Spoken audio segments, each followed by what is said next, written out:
Merry meet and welcome. Welcome to the realms of mysticism, the occult, and magic, where your possibilities are only limited by your imagination. Welcome to the Witch's Cauldron and discover the knowledge you seek. Gather round the cauldron and even stay for a spell. Brightest blessings to you. Merry meet and welcome to the Witch's Cauldron. My name's Paula. Today I want to present a video on the new moon in Aquarius and IMBOLC. And the new moon in Aquarius is February 1st with a caveat, and IMBOLC falls on February 2nd. So in general, this year is going to be about revelations of the truths coming out and for people to stand up for what it is that they believe in. Now, I'm going to give you a little caveat here. Well, we'll try and not rant. I am speaking about energy. I am not speaking for or against one political power or not. I am not speaking about vaccines versus anti-vaxxers. I am speaking about energy. And if you don't like what I have to say about energy, then you need to take a good hard look at yourself in the mirror, because you're projecting your insecurities on me. I'm talking about energy. I'm not speaking about situations that are going on in general around the world. This is not just happening in the U.S. The U.S., believe it or not, Americans, the U.S. is not the center of the frickin' universe. And other countries have things going on, and you need to widen your worldview before you come to me in the comments. My comments are moderated, and if you start going all stupid whackety whack down in the comment section, it's not going to get published, because I have very heavily filtered comments on my channel. There are a lot of things that I will not post and I will not allow to be posted. One of those things is personal attacks. I claim no political affiliation. I vote my conscience. I am vaccinated, but I recognize the right of others to not receive a vaccine. They have autonomy of their body, okay? So if you don't like that, click off now, unsubscribe from my channel. I am speaking about energy. You need to take a hard look at yourself. Thank you.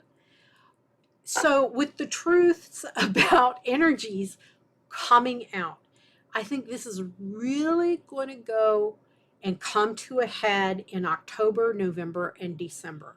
And it's going to occur throughout the world. I am not speaking about the United States. I am not speaking about North America in general. I am talking about a world view.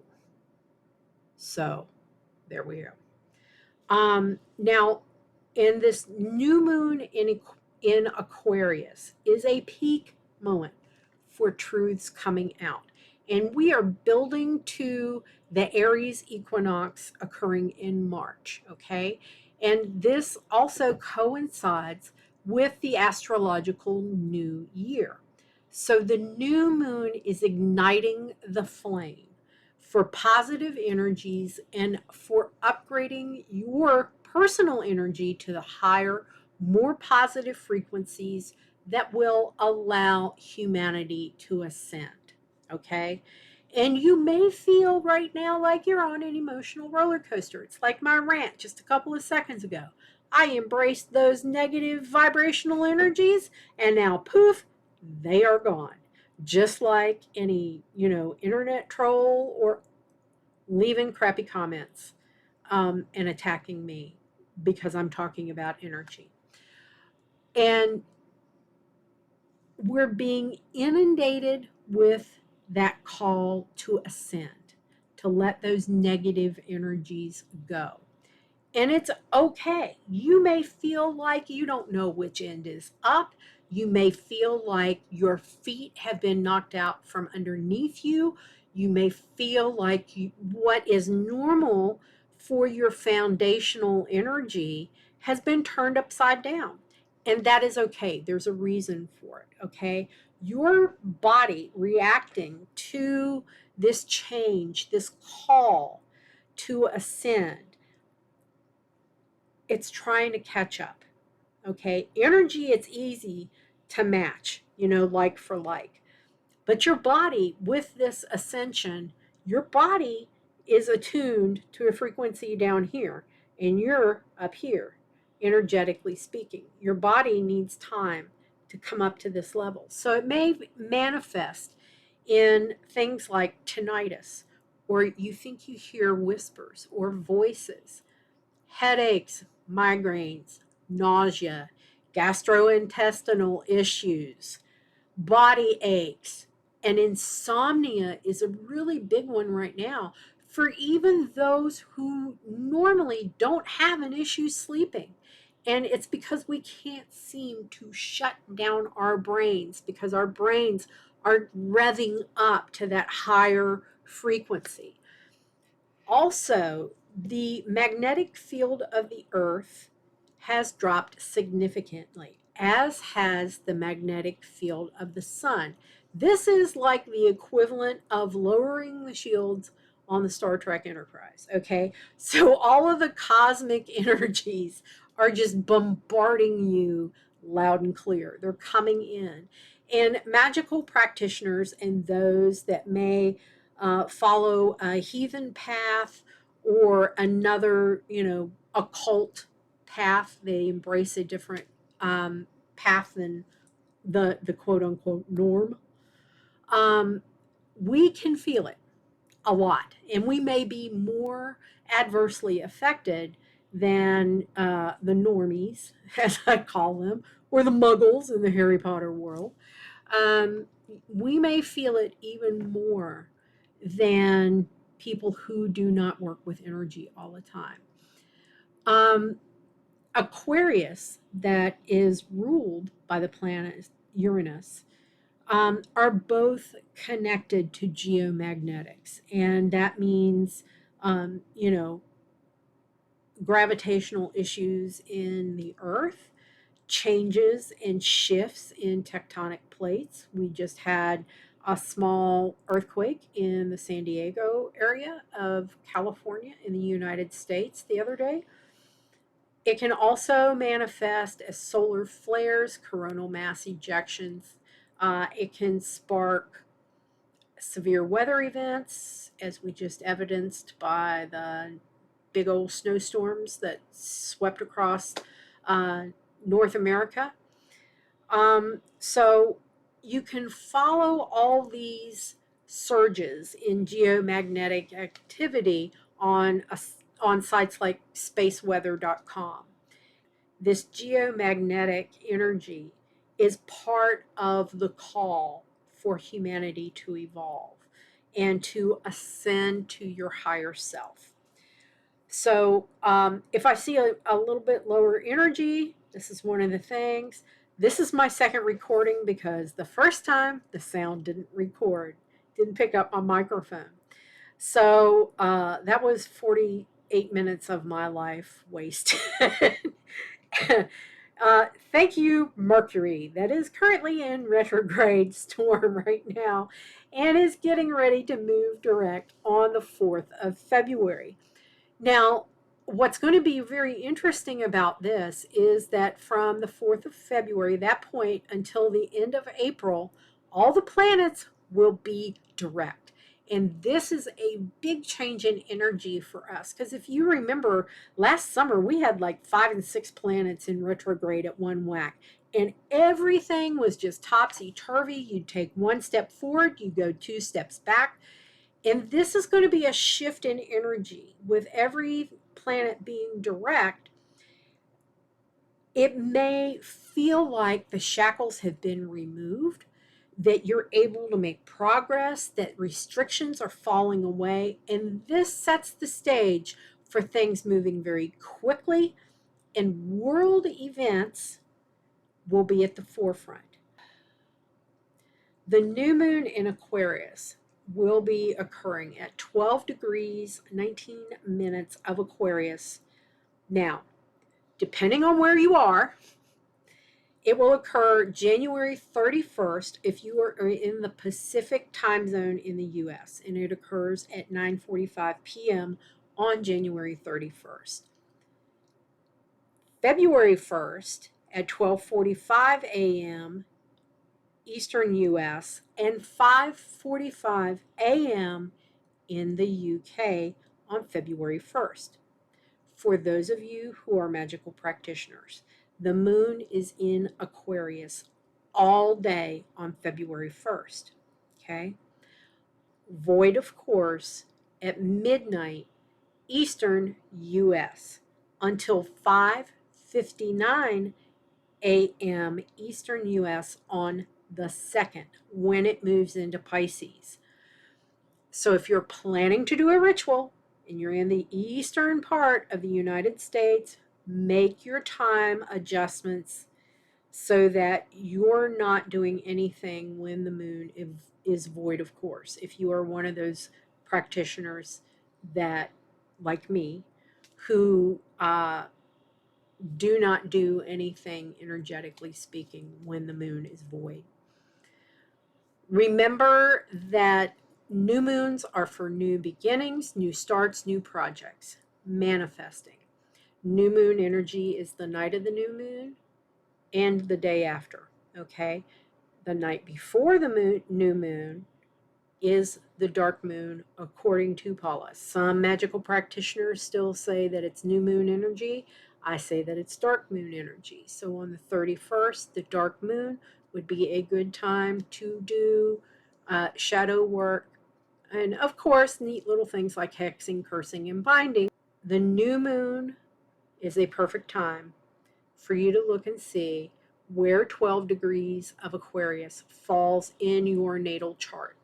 And you may want to focus your new moon ritual in that area of your house, in your chart. CafeAstrology.com is a great place to get your free natal chart. This is not sponsored. Just remember, you need your date of birth, exact time of birth, and place of birth to do an accurate natal chart. Because as I said, with the moon having a very fast transit through the astrological signs and going void, of course, and going from one sign to the next, the time of day can make a difference on your moon placement, as well as other things in your chart if it's moving between signs. So energetically speaking, Aquarius is the sign of truth, and it's the sign of sciences, the sciences. Science includes a lot of different areas, not just medicine. I'm going to put it out there, so don't come at me. It's going to be my new mantra. Don't come at me. It's energy. Don't come at me. So, and Aquarius is very future-oriented and focused on vision for the future. Aquarius's ruler is Uranus, and Uranus is also energetically linked to the truth. Uranus, however, is the chaos component. It's the rebel. It's about freedom. It's about being revolutionary and the energy of the higher mind. Uranus is the planet of the awakener, and it is linked to our superconscious, okay? Uranus and Aquarius are also linked, energetically speaking, to surges of energy, like solar flares and geomagnetic fluctuations. Geomagnetics, in general, are going to be extremely unstable during 2022. So we're physically going to feel that, and it may manifest in you feeling like a pile of for a lot of the year. because your body's trying to adjust to these big fluctuations in geomagnetic energy. We also have 4 planets in Capricorn on the new moon. The Mercury, Venus, Mars, and Pluto are all in Capricorn, with Mercury being in retrograde storm until it goes direct on the 4th. All the other planets are direct. Now, Mercury is very tightly conjunct with Pluto at about 27 degrees of Capricorn on the new moon. It goes direct at 24 degrees of Capricorn on February the 4th. This is a repeat conjunction from the end of December 2021. When you have these tight conjunctions between Mercury and Pluto, it's about digging deep and getting to the truth, to rooting out the truth. It's a time when things can be unearthed that people may wish that it had stayed hidden or stayed in the shadows. This is really a time for secrets about sex and finance to be revealed, because some of the things that Pluto is tied to, particularly tied to the rich and powerful people, being represented by Pluto in Capricorn. This energy is then linking to Aquarian energy of the truth coming out. Mercury, Venus, Mars, and Pluto will be recrossing the late degrees of Capricorn that Jupiter and Saturn crossed in 2020. So what was activated at the end of 2020 may get reactivated energetically by this crossing. So when we revisit on what was going on at the end of 2020, the focus was on the pandemic. This is very much about top-down control, rules, regulations, the law, and a revisiting of that. It doesn't mean that we will go through all these big lockdowns again, because many countries are lifting restrictions right now, but rather it will shine a light on how various governments around the world have been handling the pandemic, or how they are currently handling the pandemic, vaccines, etc., etc., etc. Now, Venus is in a very tight trine to Uranus. Venus at 11 degrees Capricorn, trine to Uranus at 10 degrees 53 minutes of Taurus. Capricorn and Taurus are both energetically tied to banking and economics.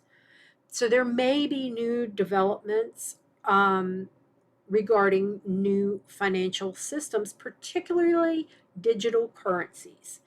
Capricorn is linked to things electronic and digital, and Taurus being tightly linked to currency. And this could mean new developments with cryptocurrencies and things of that nature. Now, if you think back to the origin of cryptocurrency, the whole idea is that they would be decentralized, right? But now a lot of government-based banks have their own version of crypto and digital currencies, and they're ready to go. Governments like the US are trying to enact laws regarding regulation of cryptocurrencies. And this kind of, with what they're wanting to do in some ways, is it just going to make crypto another top-down managed and regulated currency rather than the vision of decentralization that crypto started with? I'm not saying that that's what's going to happen, but it's going to be very energetically speaking, it's going to be a very interesting time and very enlightening, okay? It's also energetically linked to the clash between Saturn and Uranus, and that will continue through the year until it comes to back to the exact degree in October. And this heightens that struggle of the old versus the new, control versus freedom, and that is what Saturn and Uranus have represented. Okay, so I think it's the old falling away of the old, making way for the new, and that's the energy since 2020.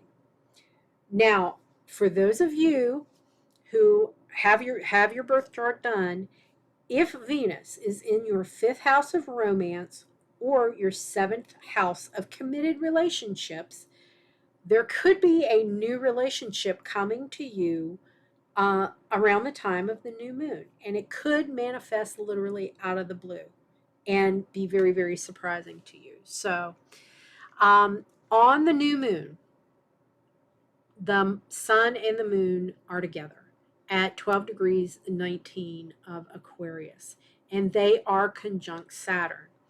So this new moon is shining a new light on Saturn. Okay. If you remember, when Saturn entered Aquarius on March 22nd, 2020, the next day, on the 23rd, a lot of countries went into lockdowns, okay, due to the pandemic.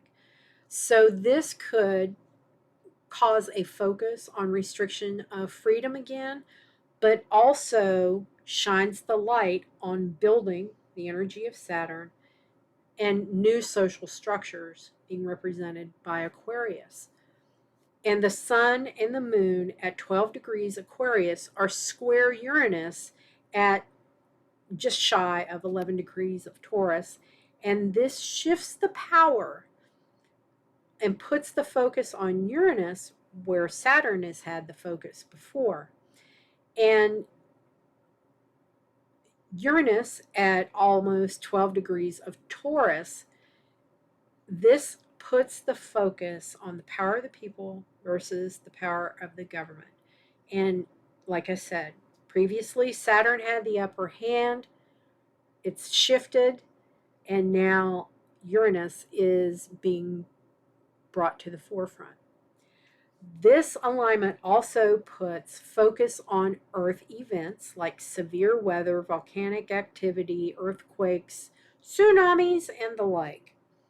And this hard aspect also puts a focus on possible cyber attacks that can affect things that are associated with Taurus, particularly financial systems and food chain and distribution. Okay?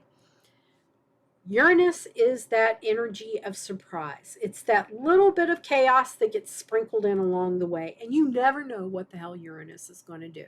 Okay? Uranus encourages you to, I'm going to say, find your tribe. Okay? And personally, I have had to let go of some people in my life in personal relationships where there was such an imbalance where, I was doing everything and getting nothing back. And when you surround yourself with that kind of energy and that almost toxic codependency kind of thing, this is the time for you to cut it off. And it's also a time for you to find like-minded people and develop your communities. And this can be online, and it can be your, like neighborhood community, your close interpersonal relationships. And if you surround yourself with people who come from that higher frequency of coming from a place of love, compassion, joy, they lift you up. If you're around people who play the victim and go, woe is me, and are what I call little Eeyores that suck the life out of you, although Eeyore is like my favorite Pooh character, um, it brings you down. They bring you down. They literally can suck the life out of you. So this is a time for you to find your tribe, because your tribe makes your vibe. And that sounds like, a real cop out, an internet cop out, but it's truth. And this helps us find our personal power, because we vibe in the same manner, okay? And this is, also a time of the power of the people versus the system and the status quo, okay? And, the elite. Now, Mars is also trine Uranus, okay? And Mars energetically gives you a kick in the butt, okay? It gets you up, and it's that activating force. Mars will also be activating the awakening, and people are going to start really seeing what's going on and what changes need to happen. They're going to get away from mainstream media on both sides of the equation and look for people who are laying it out there in a truthful manner. And I think that there will be a massive awakening, especially now through the equinox in Aries in March. Okay? There is a sextile between Jupiter at 7 of Pisces and Uranus at 10/11 degrees of Taurus. And this sextile will become tighter in the second half of February. Both Jupiter and Uranus have a focus on the future. And when they come together, this leads to an opening and an expansion of our collective consciousness. This marries very well with the energy of Mars being trine Uranus and the awakening. Mars at 7 degrees Capricorn is sextile to Jupiter, and it's a great energy for initiating projects that you've been scared or hesitant to take on. The energy of Mars in Capricorn will give you that oomph, that kick in the butt, the courage and the strength to tackle whatever that project may be. Now, this flows beautifully in with the new moon energies and the energies of IMBOLC. So take a look at where Mars falls in your chart, and you may want to focus your ritual, new moon, or IMBOLC energies on that area. Now remember, Jupiter spends about a year in each house and brings growth and expansion in that area of your chart. Okay, now moving on to IMBOLC. IMBOLC occurs on February 2nd with the new moon energy still being the predominant ruling energy. But the moon has moved into Pisces. That's that void of course on the east coast of the U.S. from midnight till about 6 a.m. And so that would be from 5 a.m. to 10:59 a.m. in the UK, okay? And that would be on February the 2nd. The moon in Pisces reflects a spiritual energy of creativity, dreams and wishes on the future, that Uranian energy of the future and the future of the collective. So this is a perfect time to plant the seeds of IMBOLC and the energy to bring about your wishes for the future. IMBOLC is not just about starting your seedlings for your garden if you have space for one, though it's a perfect time to incorporate that in your IMBOLC ritual. It's about stoking the fires, okay? The fires of creativity. Remember, this is a fire Sabbath, all right? And it's really getting your juices flowing, all right?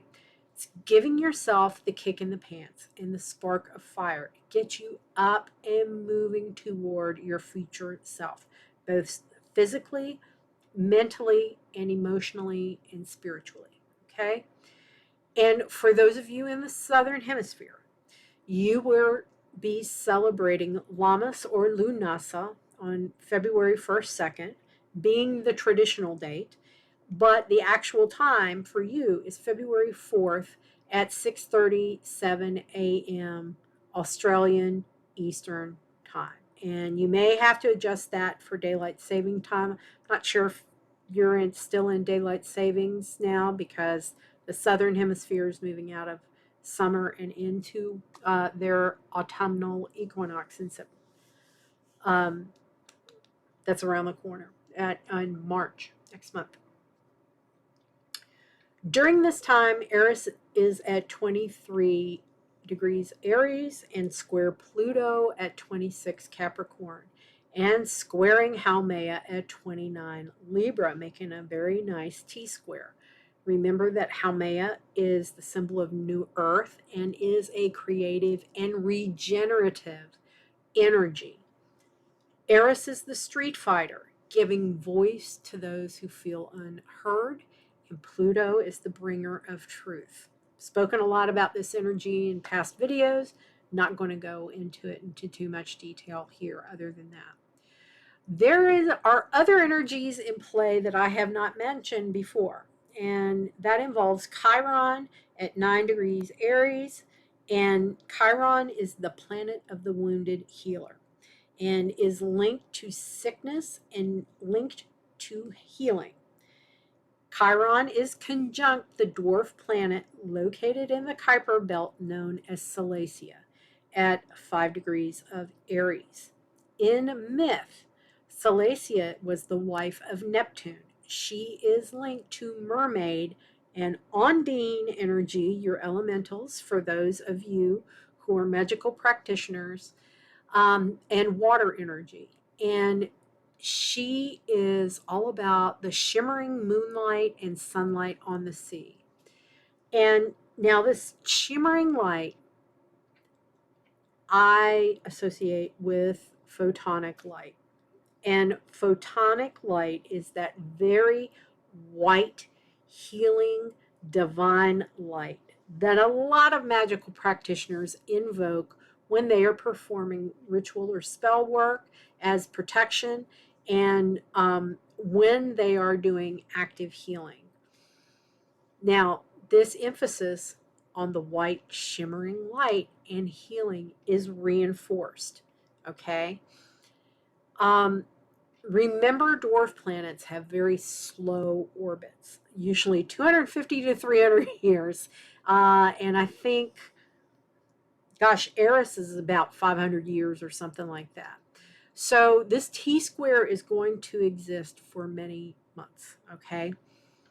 They are square another dwarf planet known as Quayar at 5 degrees Capricorn. And Quayar is the creator god linked to the Tongva people of the Los Angeles Basin and the Southern Channel Islands. Quayar is all about creating joy with the higher frequencies, okay, manifesting through joy. So the Tongva people sing and chant and dance during their rituals to spark joy, to give that creative, joyous energy for the intention that then they set. Okay, that singing, dancing, chanting puts them in a joyous place and manifest from a place of joy. Okay. Now, I'm going to put this out here, and a lot of magical practitioners and people who follow like a heathen path that may not be magical practitioners, we have been hearing the old gods and goddesses, and they are calling, and they are calling loudly. they are rising up, and they are calling to practitioners in all pantheons, all paths, heathens, left-hand path, theistic Satanists. We all hear the call, okay? This ancient mysticism of the old gods is evidenced by the square and opposition of Chiron and Salacia, respectively, with the dwarf planet Maki-Maki. Now, it's spelled make-make, but it's pronounced Maki-Maki. And Maki-Maki is at 8 degrees of Libra.